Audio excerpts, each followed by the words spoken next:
Boa noite.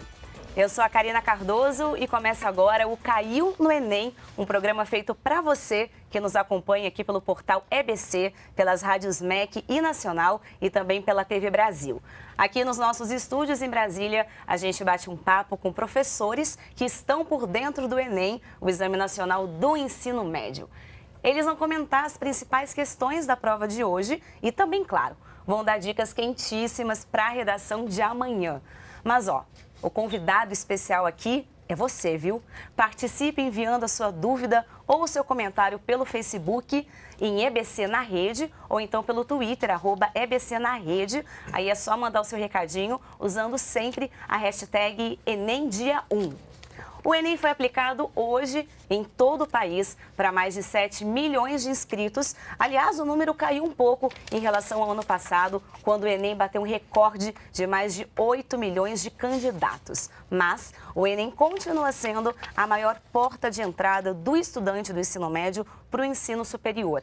Hoje foram 4 horas e meia de exame, muito trabalho para os candidatos que tiveram que responder a 45 questões de ciências humanas, mais 45 questões de ciências da natureza. Bom, mas para começar, vamos saber o que esses estudantes acharam da prova.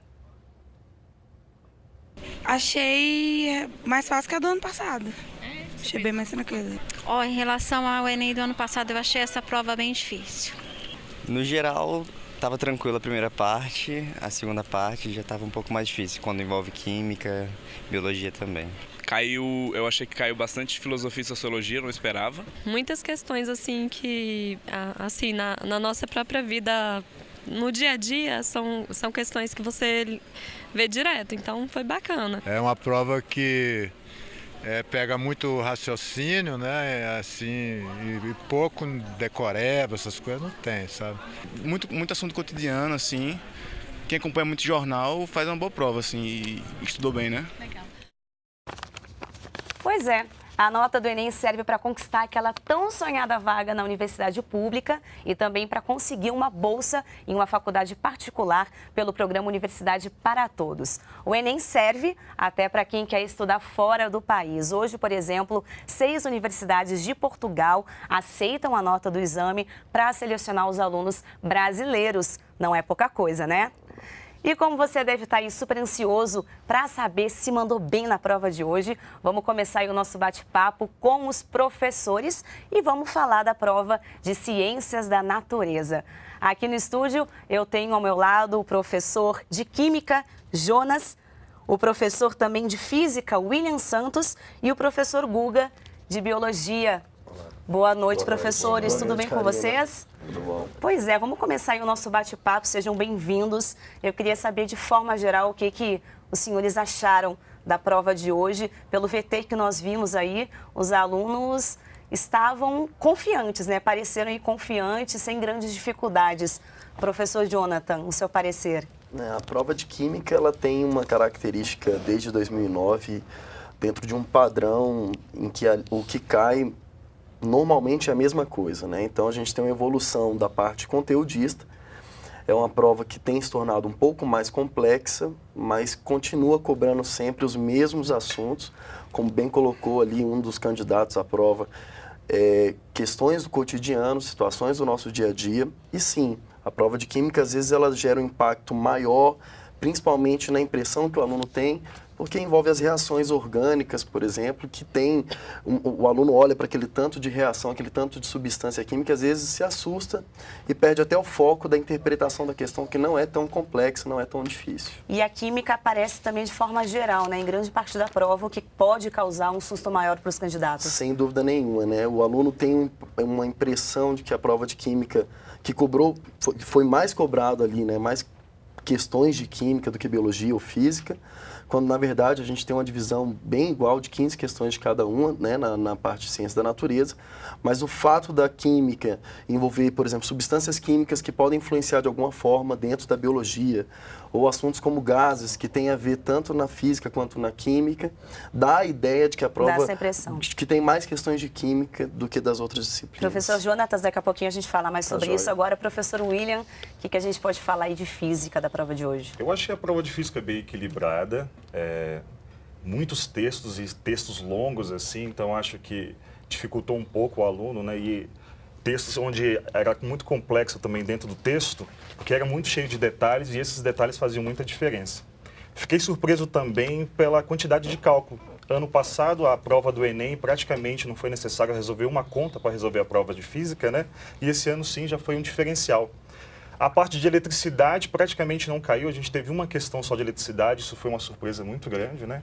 E uma coisa que me deixou um pouco decepcionado é que uma relação que está tendo com os vestibulares tradicionais, que o aluno tem que lembrar de fórmulas para aplicar.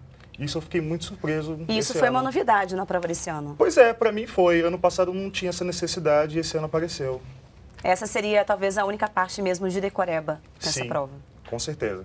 Maravilha. E agora, professor Guga, biologia, eu sei que teve uma questão aí também que chamou a atenção, que é a questão de ecologia. Pouca coisa de ecologia na prova desse ano. Curiosamente, esse ano realmente a divisão da prova ela ficou melhor, onde então ficou mais equilibrado, se cobrou questões de biotecnologia, cobrou-se questões aí de zoologia e em um número mais equilibrado. Porém, ecologia todos os anos corresponde em média a 40% a 50% da prova. E esse ano, das 15 questões de biologia, nós tivemos aí apenas 2. Uma delas, inclusive, um pouco trabalhosa. O aluno precisava ter bastante cuidado e atenção ao ler o enunciado. Então, a minha primeira surpresa foi essa, que realmente o número de questões de ecologia foi reduzido. Agora é uma prova contextualizada, é uma prova do cotidiano, como diz o aluno ali, o candidato falou. Realmente é uma prova gostosa de se fazer, porque você vai lendo e aprendendo com cada enunciado. Só uma questão negativa que eu percebi foi que das 15 questões nós tivemos uma, basicamente de genética, que valorizava mais a memorização, ou seja, a decoreba mesmo. Entendi. Mas o restante está dentro do que O resto, muita foi. coisa também do cotidiano, como já é uma característica do Enem. É uma prova que você vai lendo e vai aprendendo, né? Nós estamos falando um pouco disso ali nos bastidores, e o aluno ele vai aprendendo ao ler cada enunciado. Maravilha. Vamos começar aqui, professor Jonatas, com perguntas específicas, né? Teve uma questão que trouxe a soda cáustica, né? Que ela é vendida na forma sólida, em contato com o ar fica líquida. O que a gente pode falar dessa questão que gerou um pouco de dúvida entre os candidatos? Na verdade, é uma questão bem do cotidiano, porque a pessoa que faz o uso da soda cáustica no dia a dia, para desentupir uma pia, para desentupir um ralo, aquela pessoa sabe que não pode deixar a soda cáustica aberta.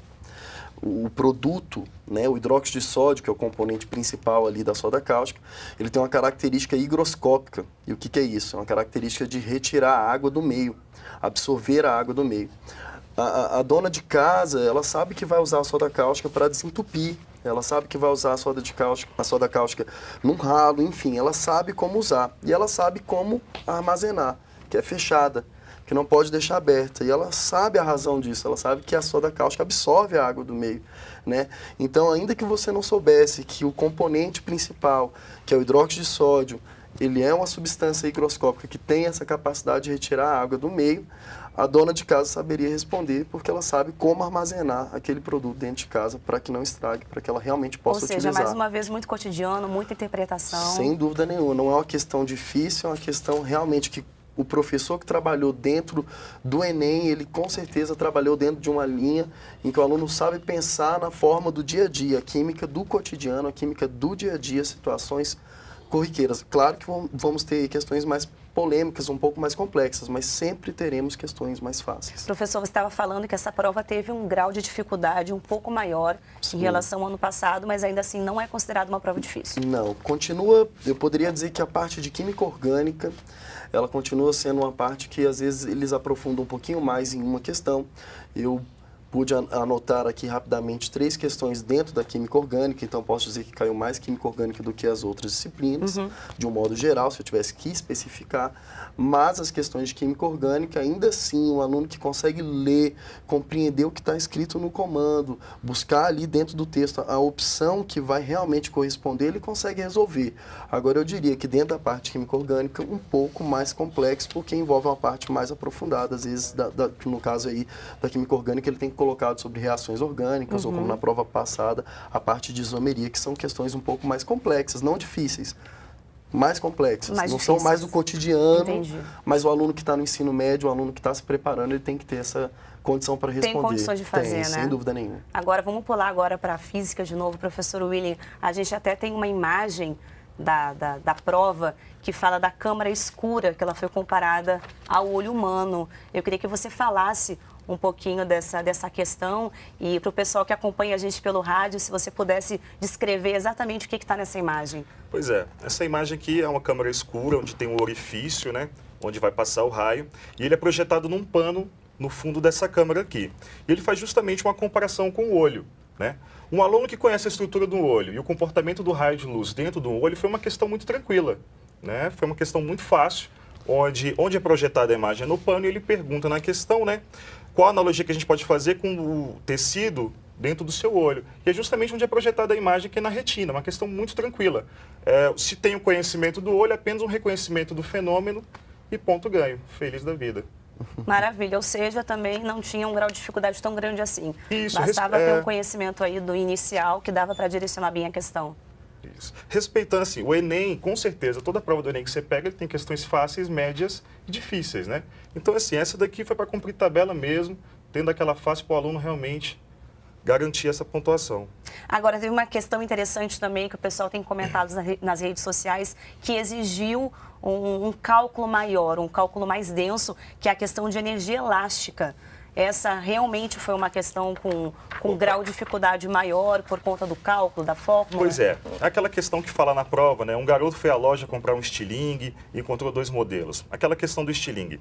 Essa questão, como ela mexe com energia elástica, e energia elástica dentro da sua fórmula, ela tem um x que é elevado ao quadrado. E quando você faz uma prova onde você não tem uso de calculadora, quando você leva uma variável ao quadrado, você tem uma dificuldade maior para resolver. Então, eu acho que algumas pessoas encontraram uma dificuldade para resolver essa questão em função disso. Talvez esbarrou um pouquinho na matemática aí, que talvez, quando o aluno vai estudar para o Enem, ele deixa geralmente de lado, porque nunca exige, né? Mas essa questão aqui, o aluno tinha que ter esse domíniozinho aí para trabalhar bem. Essa foi talvez a questão pegadinha da prova? Eu acho que foi, acho que foi. Sempre tem, né, professor? Não dá para escapar. Sempre tem, é difícil, né? Agora, vamos falar de biologia com o professor Guga, uma questão que chamou a atenção também, a questão da dengue, né, professor? Falou da dengue, da questão da vacina, da ausência da vacina. Isso. E é considerado uma questão essa difícil?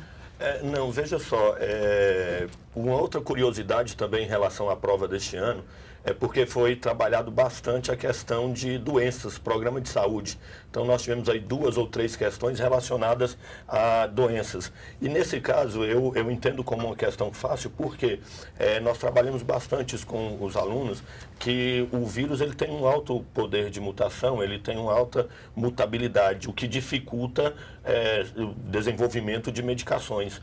Então, nessa questão 62, a alternativa letra B, ela coloca muito claramente alta variabilidade antigênica do vírus. Então, eu entendo que é uma questão que o aluno não teria tanta dificuldade em responder. Perfeito. O senhor chamou a atenção também para a quantidade muito pequena de questões de ecologia, né, nessa prova de biologia. Dessas 2 questões que estão no Enem, o que você destacaria? O que a gente pode falar dessas questões? Em ecologia, sempre caía muito desequilíbrios ambientais. Esse ano também houve um equilíbrio maior, onde foi cobrado o ciclo do nitrogênio. Dentro de ciclos biogeoquímicos, é o ciclo mais cobrado em exames vestibulares, tanto pelo INEP, em outras provas, como também em outros exames. E também uma questão cuidadosa, que seria a questão 90. Por que a questão 90? A questão 90 fala da indústria têxtil utilizar grande quantidade de corantes no processo de tingimento de tecidos. E esses corantes serem despejados na água. E, consequentemente, isso vai desenvolver um processo de eutrofização, que é a letra A. Então, o aluno, um pouco despercebido, ele já iria marcar logo a letra A. Porém, o comando da questão diz assim, considerando esse escurecimento das águas, o impacto negativo inicial. O processo de eutrofização é o todo. Mas para que ele ocorra, inicialmente você teve o quê? A floração das águas, que é a proliferação de algas, e depois a inibição da fotossíntese. Certo? Então, como aqui não está falando de proliferação excessiva de algas e está pedindo o impacto negativo inicial, eu fico com a letra C. Agora é uma questão, digamos assim, chata, é uma questão que o aluno precisa ter cuidado ao responder. Com certeza é aquela história, era o pega para ele já marcar logo de cara eutrofização. Era preciso parar, pensar um pouquinho, analisar bem. E aquela questão da atenção na leitura do comando. E isso também eu reforço para as provas de amanhã. O aluno ele precisa estar muito atento ao comando. E no comando aqui diz bem claro o impacto negativo inicial. Perfeito. No Twitter, o Eric de Lima, ele tem uma pergunta aqui pra gente. Ele quer saber o que é microquimerismo fetal. Pois é, cara, tem alguns termos aí que realmente eles são bem interessantes. Agora, como eu falei no início também, o próprio enunciado, ele já te responde isso.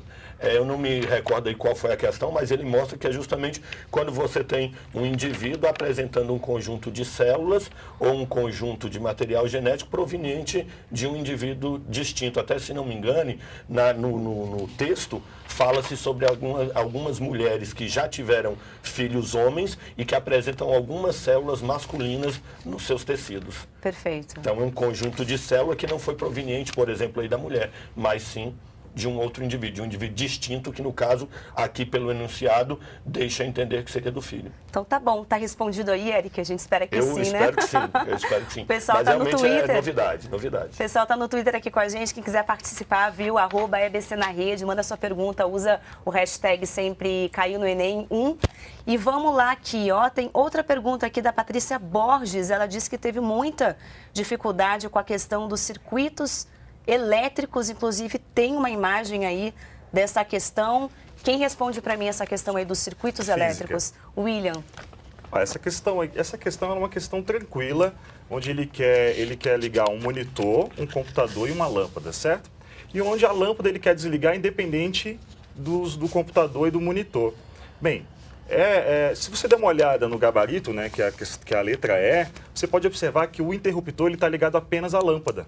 Ou seja, fechando ou não, o caminho continua fechado entre o monitor e o computador, né? Então é só dar uma olhada com atenção nisso daí. Ele quer que continue funcionando, fechando ou não o meu interruptor. Perfeito. Só corrigindo, gente, Enem dia 1, viu? É o nosso hashtag para quem quiser participar com a gente aqui nas redes sociais. Professores, normalmente as provas do Enem trazem sempre um tema principal. A prova desse ano, existe uma temática que chamou mais atenção? Eu diria que dentro do que o professor Guga colocou, se a gente analisar a parte bioquímica, há uma tendência muito grande a falar das doenças, né? E como que a questão de saúde de um modo geral, como que a gente pode trabalhar de forma preventiva e por que a gente não criou soluções ainda, se seria tão simples assim como se imagina. Então, o domínio do conteúdo bioquímico, ele ajuda e contribui bastante para que a gente entenda por que não chegamos ao desenvolvimento de determinadas, vamos dizer assim, curas ou até mesmo medidas preventivas. E eu acho que a prova ela trabalhou muito em cima disso. Até menos meio ambiente do que normalmente ela trabalha. Um pouco mais de saúde, um pouco mais de tecnologia. E essa análise tecnológica de um modo geral aí dentro da física eu não saberia quantificar. Maravilha, então. Professores, ó, eu agradeço muito, viu, a participação de vocês. Nós encerramos aqui a primeira parte do nosso programa Caiu no Enem. Agradeço, professor Jonathan, professor William, professor Guga. Tenho certeza que a participação de vocês ajudou muito o pessoal que acompanha a gente em casa. E no próximo bloco, a gente fala sobre a prova de Ciências Humanas e ainda hoje o professor Marcelo Freire vai dar as últimas dicas para a prova de redação, que é amanhã, né? E aí, perdeu alguma coisa do programa de hoje? Não tem problema, viu? Daqui a pouquinho o programa vai estar na íntegra lá no portal EBC. Só acessar ebc.com.br/Enem. E claro, se você tiver algum comentário sobre a prova de hoje, tiver alguma dúvida ou então algum palpite sobre o tema da redação amanhã, manda pra gente pelo Facebook EBC na Rede ou então pelo Twitter, @EBC na Rede. Não esquece de usar a hashtag EnemDia1, tá bom? Ó, não sai daí, que daqui a pouquinho eu volto. Tchau, tchau.